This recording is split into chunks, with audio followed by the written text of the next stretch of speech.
उसमें 10 लोगों की चयन मुक्ति हो गई, 10 लोगों की चयन मुक्ति हो गई केंद्र बंद पाए जाने पर। तो हम हड़ताल में हैं तो केंद्र बंद है, हमारा गुनाह क्या है? केंद्र बंद है, इसी गुनाह को बता रहा है। तो उसमें है कि 15 दिन से ज्यादा यदि केंद्र बंद है तो आप जो चयन मुक्त किया 10%, हमने कहा कि 10% यदि चयन रद्द, आप लोगों में से हम लोग पूछेंगे कि कितना, कहीं कहीं तो ज्यादा हुआ है, कहीं 2-4 ही किया। गौर कीजिएगा, सब जगह 2-4 लोगों को कर रहा है। बड़ी संख्या में यदि करेगा या पूरा को करेगा तो वो खुद फंस जाएगा। क्या है इस कानून में? क्या है? पूरा है तो फंस गया, हम लोग केस करेंगे उसको। अब क्या है इसमें, सुनिए, इसमें क्या है कि यदि 10% से ज्यादा चयन मुक्त हुआ तो उस जो सुपरवाइजर आपकी है, आपकी जो सुपरवाइजर है या जिसका जो टैग रहता है सुपरवाइजर, तो आपके सुपरवाइजर जो नियमित सुपरवाइजर हैं, रेगुलर हैं, उनको निंदन की सजा होगी। निंदन लिखा जाता है सर्विस बुक में, उसमें प्रमोशन रुकता है। सुनिए, शांत रहिए, प्रमोशन रुक जाता है यदि निंदन की सजा होगी। ये नियमित जो सुपरवाइजर है उसका, लेकिन जो सुपरवाइजर संविदा पर है, जो सुपरवाइजर संविदा पर है, उस सुपरवाइजर को 15 दिन के बराबर मानदेय कटेगा, जिसके यहाँ 10% या उससे ज्यादा चयन रद्द किया है। आप लोग ध्यान दीजिएगा इस बात पर। आप पर भी उंगली जो उठा रहे हैं ना, एक उंगली जब कोई उठाता है तो बाकी 4 उंगलियां अपने ओर उठती है। इस कानून में इस बात का साफ साफ उल्लेख है। और जानते हैं उसके आगे अब बढ़ते हैं तो इसमें सुपरवाइजर पर कार्रवाई के बाद 10% से ज्यादा चयन जहां हुआ वहां पर सीडीपीओ से नहीं मान सकते हैं। सो कौज होगा।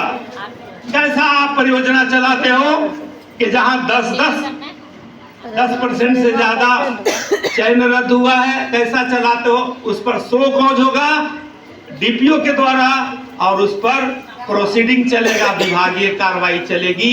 क्या आप बता सकते हैं कि किसी परियोजना में अब तक सीडीपीओ पर सजा हुई इस मामले में, जहां 10% से ज्यादा हुआ सुपरवाइजर को सजा हुई है? नहीं हुई है। तो ये कानून कहता है कि खाली चयन मुक्त कर देने से नहीं, चयन मुक्ति हुआ वहां सुपरवाइजर भी फंस रही है, सीडीपीओ भी फंस रही है।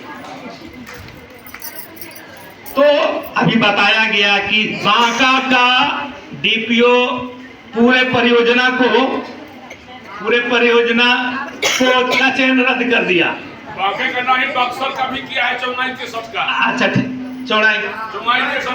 अच्छा, तो जब इसको पढ़ा होगा बांका का डीपीओ, तो जब पूरा का पूरा रद्द कर दिया तब इसके साथ साथ उसको सुपरवाइजर और सीडीपीओ पर भी कार्रवाई करना पड़ता। इसलिए वो कहा कि हम जो आदेश निर्गत किए हैं चयन रद्द करने का, उसको वापस लेते हैं। और बांका के डीपीओ ने उस आदेश को वापस ले लिया। मेरे यहाँ सर डीपीओ ही चयन रद्द करवाती है, सीडीपीओ नहीं करती। मेरे यहाँ डीपीओ का अपना चयन रद्द करके लिस्ट बैग में भेजती है।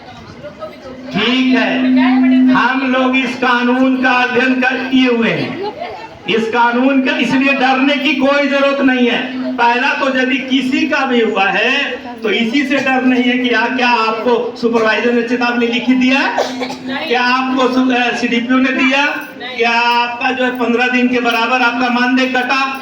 जब ये सब प्रक्रिया हुई नहीं, एक ही बार आपने चयन रद्द किया है, इस किताब और इस सर्कुलर के अनुसार वो चयन रद्द 1 मिनट के लिए किसी भी कोर्ट में नहीं टिकेगा और वो 1 दिन में ये निरस्त हो जाएगा। इसलिए डरने की जरूरत नहीं है। जिनका चयन रद्द हुआ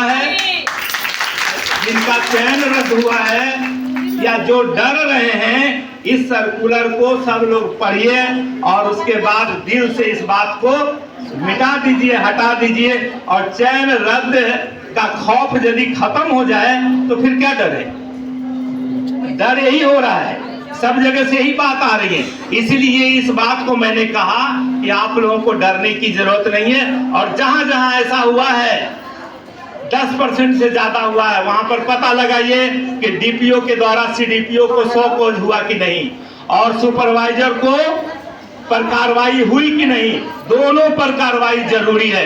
यदि दोनों पर कार्रवाई नहीं हुई है और सिर्फ और सहायता का चयन रद्द हुआ है तो वो लोग जो है 1 मिनट में फंस जाएंगे। हम ऐसे लोगों को नहीं छोड़ेंगे, ऐसे सुपरवाइजर और ऐसे सीडीपीओ को नहीं छोड़ेंगे जो इस नियम को ताक पर रख करके सिर्फ सेविका और सहायिका पर तलवार चला रही है और अपने मामले में मौन है। हम इस सरकार को इस बात को बताने जा रहे हैं, इसलिए इस बात को दिमाग में रखिए और डर निकाल दीजिए।